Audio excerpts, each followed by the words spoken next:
Hi! Magandang araw! Muli narito si Mating Tikman. Welcome to my channel. Ngayon ay may bago po akong i-share sa inyo na pwedeng gawing dessert sa bahay at gawing negosyo tulad nitong mango graham. Ayan. Beginner po ako dito kaya tinry kong gawin. At ito po ang mga hinahanda kong mga sangkap. Ayan sa nakikita nyo. Kailangan po natin ng Aegis cream asada o Nestle. Both meron ako niyan at mango condensed na jersey at graham na biscuits. Ayan. I-prepare po natin yan bago po tayo mag-start.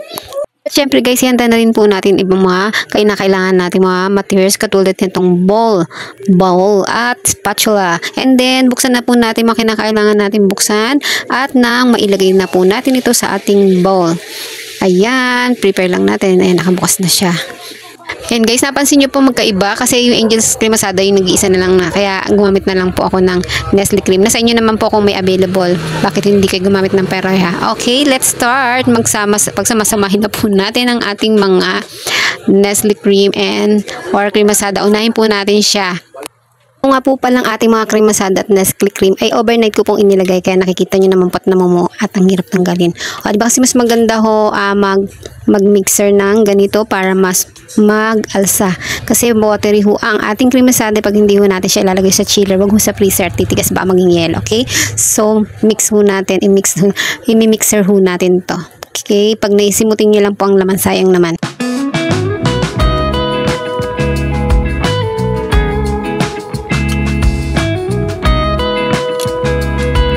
Ngayon, isimulan na muna natin na mixer ang ating cream asadang Angel. Ayan, bago natin pagsamahin. Para makita ho natin kung paano siya mag-creamy and then yung humaalsa ba siya ng gusto. Mga walang mixer ay pwede naman ho kayong gumamit ng wire wrist. Kaya lang, matatagalan lang ho kayo. Mas mabilis ho kasi gumamit ng mixer. Bukod doon, mas aalsa ho siya.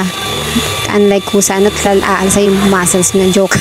Sige lang po. Pag-ipunan natin yan pagka wala ho. Pero pag personal lang, sikap-sikap o tsaga-tsaga lang po tayo gumamit ng wires para i-mix ito. Okay? So, dagdag na po natin ang ating Nestle cream. I-mix po natin siya before ho natin i-mixer ulit. Kapag ganun ho yung texture na ating cream asada, ay pwede nyo na po ihalo ang ating Nestle cream. Pero kung gusto nyo naman nagmamadali, pwede nyo naman hong pagsamahin. As sa inyo pa rin ang desisyon kung kayo ho ang gagawa. O diba ang charot? Tuloy na po natin ang daldal no? Diba? Hindi naman natin maiwasan yan para medyo naman yung ginagawa natin. By the way, ilagay na po natin lahat at simutin para hindi masayang. Okay, then after that, i-mix po natin. Then, i-mixer.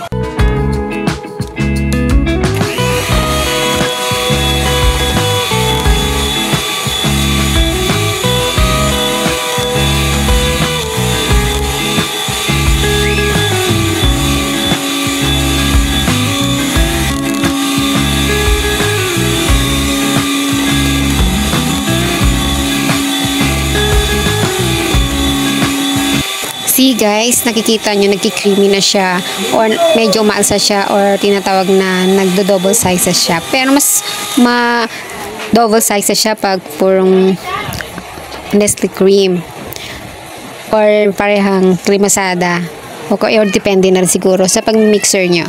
Ngayon ay isunod naman po natin ang ating mango condensed na jersey. Pero hindi po natin siya ilalagay lahat. Half lang po kasi medyo matamis na ang ating cream.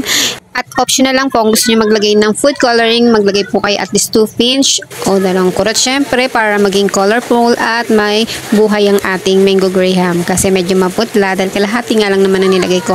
Kasi ayoko na naman na masyadong matamis. So iset aside po natin yung ating mango kalahating kondensada. May paggagamitan tayo dyan next video. Abangan nyo. So ngayon ay i-mixer na po natin para mag-combine na ho ang lahat ng ating ingredients na inilagay.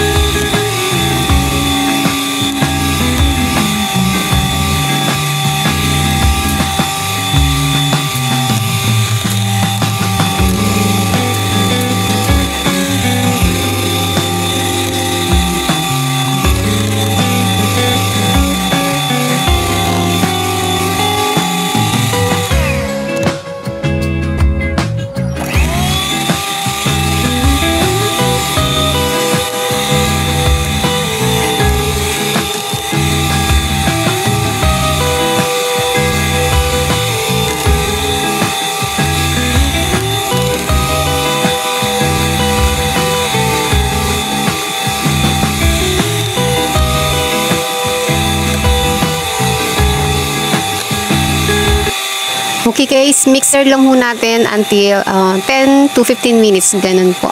Hanggang sa mag-double size man lang siya para ito ho'y makatulong naman sa ating negosyo. Kumita naman tayo, okay?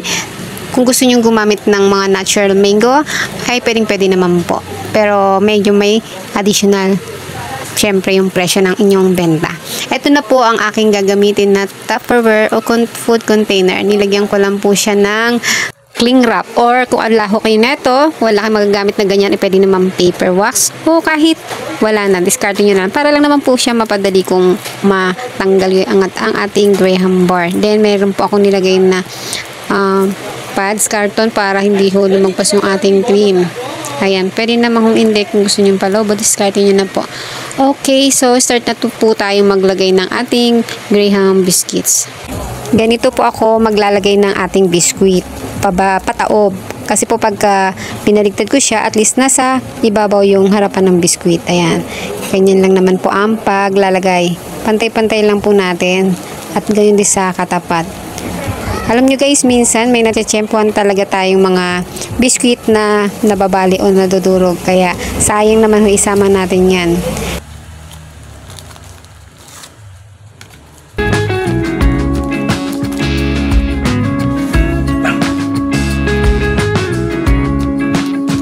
So, ayan guys, nailagay na po natin sa kabila, ay ilalagay naman po natin ang kabilang side parang salubong katulad nito. Basta sure lang na pantay para pag kinat mo natin ay tsak magpapantay din po siya.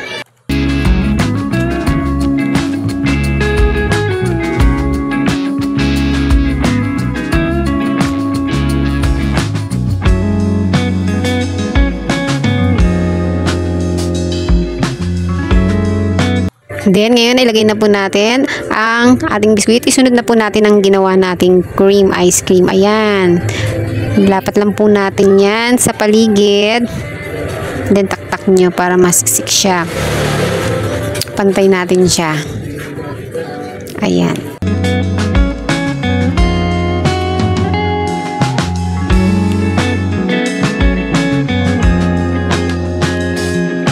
At syempre, simutin ho natin yung laman ng ating mixing bowl. Okay?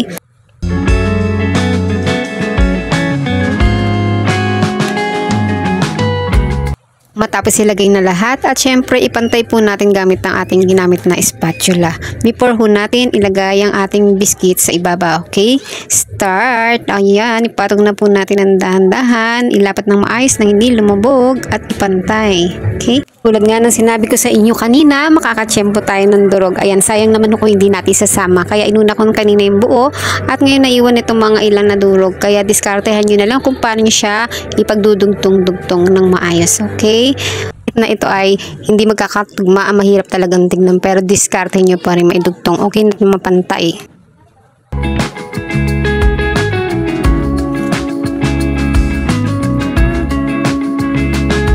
O diba, sa tingin nyo mapapadali kayo ng ganito? Ang hirap din talagang pagdugtong-dugtong ang ganito, mga putol-putol na. Kaya ayusin po natin tulad nito, diskarte na lang po.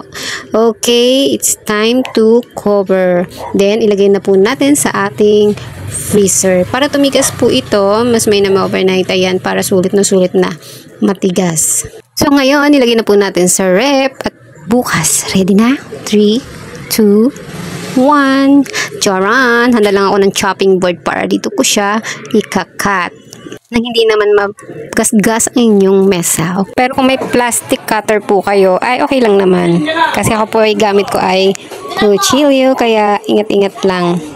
Ayan guys, diba hindi kaaya-ayang tignan, pero sayang naman po ang ating graham biscuit, kaya tuloy pa rin natin ang ating gagawing Mango Graham business and personal use. Okay, sayang ang kita. Kung kayo nagninegosyo nito, wag basta-basta itapon. At isa pa, yung mga maliliit, may paggagamitan din po yan, kaya wag niyo basta ngat-ngatin lang.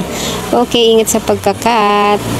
Cut po natin ng maayos na hindi masyadong halata na merong ganyang putol-putol. Isiksik ko lang ho side by side yung ating kutsilyo para madali nating ipaghiwalay sa plastic at food container. May angat ng mabilis katulad po neto, di ba? Easy to take.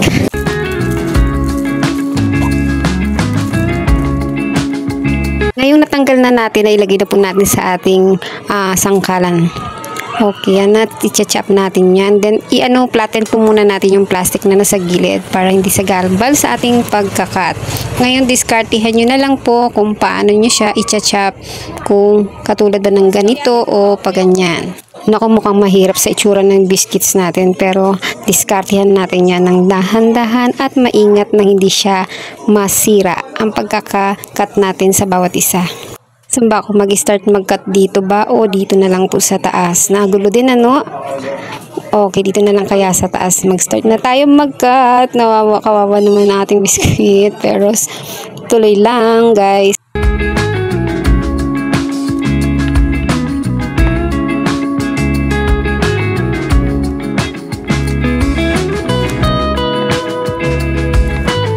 Ayan guys, packing time. Papak na po natin ang ilang mga nakat natin.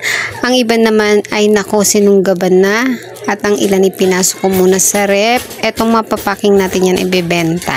Para hindi na tayo magbubukas. Ito po yung aking packaging. Pero yan 10 by 10. Yan, then gagamit din po tayo ng sticker. Ito po.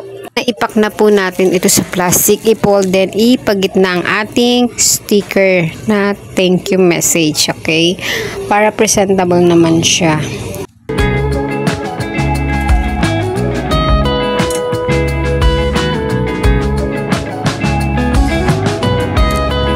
Ayan guys, tuloy-tuloy lang po natin pagpapacking tulad po nito. Ayan, nilagyan ko ng sticker para matapos na po natin at maibenta.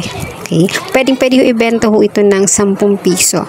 Sa isang container na gamit ko ay nakakagawa po ako ng 36 pieces, so 360. Hindi naman kalakihan ng kita, ay siguradong mabalik na mabilis ang puhunan. At bukod doon makakagawa ka pa uli ng panibago. Mas mabilis din ang balik ng puhunan at may kita ka kagad. Pag may kamahalan po kasi dito sa aming location ay tulog ang kita pagpahal. Kaya presyong masa lang ang benta natin. At depende naman po talaga sa inyo at sa location ninyo at kayo magde-decide kung magkano ang negosyong papasukin ninyo. Ay, magkano ang benta ninyo sa negosyo nyo itong gagawin. Okay? So, nasa inyo ho ang desisyon. Ang depende rin po sa costing nyo, sa mga kapital na ginamit ninyo. Okay? Medyo may kalabuan ho ba o malinaw? Kayo na hong bahala. Ang gulo po ba? Paliwanag ko. Sige po, tuloy na po natin at nang mailagay na rin po muli ito sa ating freezer. Of course, syempre, babalik po natin to sa freezer, baka matunaw. Kapag may bumili po, ayun, saka lang po tayo kukuha para ibenta sa kanila. Ayan, nagkabulol-bulol na ako. Maganda rin ho itong ilako, mabilis ho itong mabenta. Lalo na syempre yung mainit na panahon. Nako, sa ganitong halagang 10 piso, ubos na to. Wala pang medya ora kapag nilako ninyo. And guys, bago ang lahat, sana nagustuhan nyo ang video ito, ay paki-like and share po. And then mag-subscribe na rin po kayo and pin ang bell button para notify po kayo sa mga bagong darating na video i-upload ko. And thank you so much po sa mga sumusuporta sa akin at naway wag po kayong magsawa. Thank you. Uy, may tumatawag. Order yata yun. So guys, tapusin ko lang to dan mailagay na natin ito sa freezer, okay? Para mas solid naman ang ating mango graham ice cream. So let's go, business na kayo. Naabot kayo ng presyo ng masas kapitbahay. Ayan, ang dami sinabi. Sige. Then ilalagay ko na lang po ang costing sa dulo ng video ito.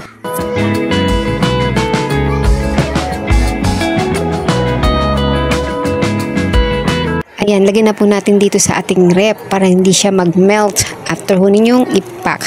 Ayan, nilagay ko po siya. May ice po akong paninda din, ice candy. At ang ibang eham ay hindi ko pa po ipinapak. Okay, ayan na. Kasya siya. Okay guys, thank you for watching.